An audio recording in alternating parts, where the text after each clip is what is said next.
जी अस्सलाम वालेकुम वरहमतुल्लाहि वबरकातुहू। जनाब आज माशाल्लाह बड़े दिनों तो बाद जनाब दोस्तों की फरमाइश है कि फौजी भाई चंगे हाइट कद वाली माशाल्लाह पट लिया दियो।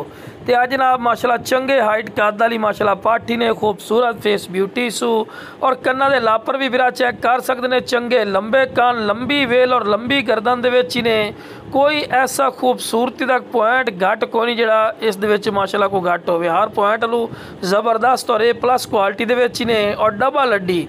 और बिरा एक और भी दसीए बिरा ये 1.5 महीने की क्रॉस भी हुई है और चंगे सोहने बकरे तो ये नागरा बीतल बकरे तो क्रॉस हुई है।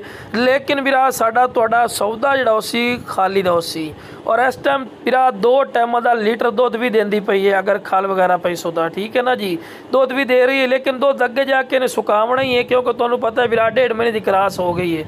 कोई महीना 15 दे तुहानू होर भी दुध दे दे सी इंशाअल्लाह। लेकिन बिरा एक तो दस दे भी है कि लख रुपये की ब्रीड ने इंशाअल्लाह अल्लाह दे फजलो करम नाले बकरी क्रॉस निकल आवे ना तो बिरा मंडी दे विच भी लाख रुपये तो बहर दी शै पई। लेकिन अपना बिल्कुल जायज़ और मकूल रेट तो हवाना चढ़ा वे को कमाल दा इशू।